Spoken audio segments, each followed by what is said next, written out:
Deus ama os escolhidos, aqueles que se arrependem. Deus não ama todos. Essa é uma outra mentira muito grande, muito prejudicial. Muito prejudicial. Isso aqui não é novo, não. Isso aqui é o que a igreja sempre pregou, né? Esse negócio que Deus ama a todos, indiscriminadamente, isso aí é que é novo, viu? É porque como a gente tem pouco tempo de idade, muitos têm 20, outros têm 35, têm 40, então você conhece isso desde que você nasceu, era assim, então você acha que sempre foi. Mas não sempre foi assim. Entendeu? Pessoas que têm 30, 40 anos, têm 20 de igreja, e acham que as igrejas, Paulo, Pedro, né, eles acham que a igreja primitiva tinha prédio assim. Porque ele ia falar do templo, da sinagoga e tal, não consegue separar, não consegue, né? Não tinha. 300 e poucos anos, só nas casas foi pregado o evangelho. Só nas casas, né? Olha aqui, ó. Deus ama os escolhidos. Deus ama aqueles que se arrependem. Olha aqui, ó. 1 João 4,19. Nós amamos porque Ele nos amou primeiro. Tá? Olha aqui, ó. João 15,16. Não fostes vós que me escolhestes, a mim. Eu vos escolhi a vós outros. Eu vos designei para que vades e deis fruto, e vosso fruto permaneça, a fim de que tudo quanto pedires ao meu Pai, Ele vos conceda. Para que tudo que você pedir ao Pai, Ele te dê, você tem que produzir frutos e frutos que permaneçam. Lógico, aí tudo entra a graça junto. Não tem, né? A única parte que a graça faz sozinha, sem mais nada, é a salvação. Você está morto, tem que ser só pela graça. Mas depois que você ressuscitou, você está vivo agora, você tem que interagir. E usar essa graça, lógico, confiar nela para você poder caminhar. Mas dizer que tudo vai ser assim, um aviãozinho? Né? Atos 13:48. Atos 13:48. Os gentios ouvindo isto, as palavras, né? Aqui, embora Lucas que escreveu Atos, mas aqui a fala era de Paulo. Os gentios ouvindo isso, regozijavam-se e glorificavam a palavra do Senhor e creram todos os que haviam sido destinados para a vida eterna.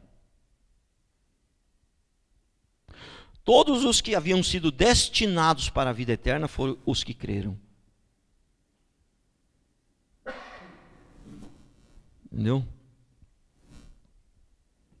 Prestou atenção? Efésios 1, 4 e 5. Assim como nos escolheu nele, antes da fundação do mundo, para sermos santos e irrepreensíveis perante ele em amor. Tem gente que fala assim, mas se não pode perder a salvação, os crentes vão querer pecar. Eles vão querer viver uma vida relaxada. Então o que acontece? Aquele crente que vai querer viver uma vida relaxada é porque ele não entendeu e é porque ele não é crente, ele é de mentirinha. Porque olha aqui, ele nos escolheu não só para ser salvo, mas também para sermos santos, para andar em santidade. Aquele que te escolheu, aquele que te chamou, ele também é fiel para te sustentar. Ele também é fiel para te manter até o fim. Você acha que eu estou de pé aqui porque eu sou bonzinho? Você acha que eu estou de pé aqui porque isso, porque aquilo? Estou de pé aqui porque Deus é quem me sustenta. Né? Efésios 1, 4 e 5. Assim como nos escolheu nele antes da fundação do mundo, para sermos santos e irrepreensíveis perante ele em amor, nos predestinou para ele, ele nos predestinou para ele, para a adoção de filhos, por meio de Jesus Cristo, segundo o beneplácito de sua vontade, segundo a sua única e exclusiva vontade, sem opinião de ninguém, sem participação de ninguém. Ele nos escolheu antes da fundação do mundo. Você consegue compreender que quando a gente vai fazer um prédio, eu já construí bastante, a gente faz um projeto primeiro. E aquele projeto, ele é muito aproximado, dá centímetros de diferença depois se você for conferir. Dá centímetros de diferença. E os cálculos do material dá uma diferença ali. Mas Deus, quando foi fazer o mundo, Ele fez um projeto antes. E esse projeto é exatamente perfeito. Ele já sabia quem ia se converter. Ele já sabia quem Ele escolheu, quem Ele não escolheu. Tudo. Ele já sabia que Satanás, melhor, que Judas era o filho do diabo. Ele já sabia que foi o próprio Deus que escolheu Judas para isto. A Bíblia é clara. O próprio ímpio foi criado por Deus para o dia do mal, a Bíblia diz.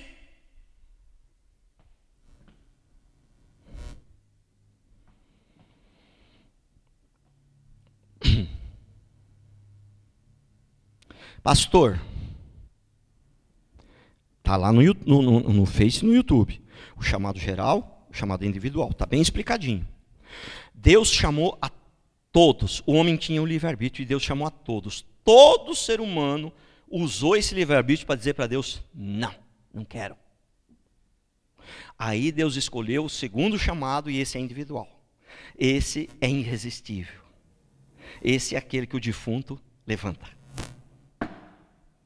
Está explicadinho lá. Né? Olha aqui, ó.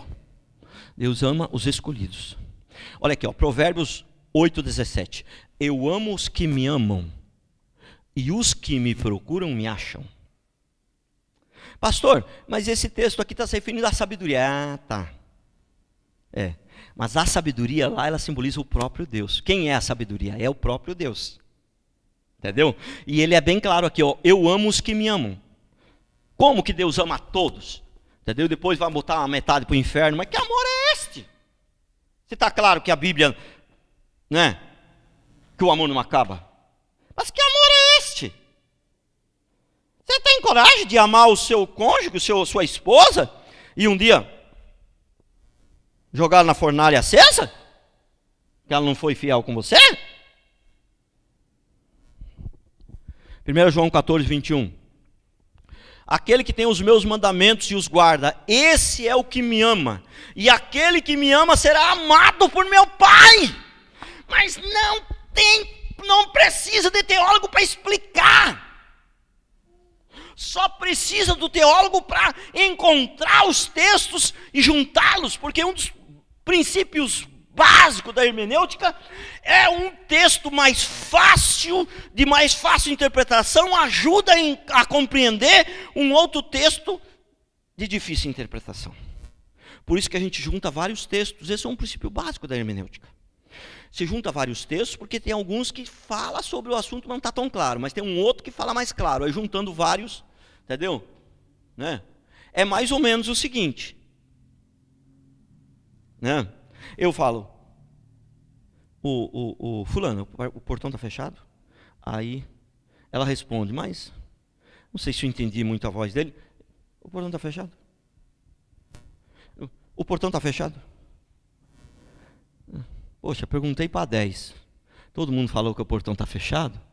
Meu filho, você pode ir voando, que de lá você não passa, porque ele está fechado mesmo.